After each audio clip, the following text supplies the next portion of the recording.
আসসালামু আলাইকুম ভিউয়ার্স, আমি মশিউর আহমেদ অরিন চলে আসলাম দুটো প্রোডাক্ট দেখাতে। একটি হচ্ছে ইয়ামাহা R15 ভার্সন 4 ইন্ডিয়ান ভেরিয়েন্টের ব্ল্যাক কালার এবং আরেকটি হচ্ছে ইয়ামাহা R15 ভার্সন 4 ইন্ডিয়ান ভেরিয়েন্টের ব্লু কালার। তো প্রথমে আমরা একটু ব্ল্যাক কালারটা দেখে নেই।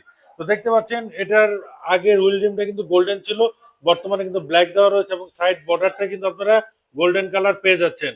এটা কিন্তু ডুয়েল চ্যানেল এবিএস এবং আগের কালারটা ছিল কিন্তু ফুল ম্যাট কালার, কিন্তু বর্তমানে কিন্তু আপনারা পেয়ে যাচ্ছেন ফুল গ্লসি ব্ল্যাক কালার। এবং এটার সাইড যে গ্রাফিক্সটা দেখতে পাচ্ছেন R15 এর, এটাও কিন্তু পরিবর্তন এসেছে এবং রেয়ার প্যানেলের যে গ্রাফিক্সটা ভেরিয়েবল ভ্যালভ অ্যাকচুয়েশন, এই গ্রাফিক্সটাতেও কিন্তু পরিবর্তন এসেছে। তো যারা গ্লসি কালারের বাইক ব্ল্যাক কালার চাচ্ছিলেন ইন্ডিয়ান ভেরিয়েন্টের মধ্যে, বর্তমানে কিন্তু আপনারা পেয়ে যাবেন এবং এটা কিন্তু সর্বশেষ আপডেট ভার্সন হচ্ছে R15 এর মধ্যে। এবং ব্লু কালারটা দেখায় যেটা হচ্ছে রয়্যাল ব্লু। রয়্যাল ব্লুটাও ডুয়েল চ্যানেল এবিএস, আর সাইড যে গ্রাফিক্সটা আছে সেটা দেখতে পাচ্ছেন হোয়াইট উইথ ব্ল্যাক কম্বিনেশন। আর পুরো বাইকটা দেখলে কিন্তু একটা রয়্যাল রয়্যাল ফিল আসে।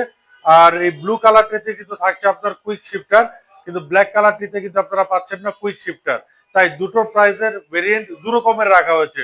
প্রাইসটি জানতে হলে অবশ্যই আপনারা কমেন্টস করে জেনে নেবেন।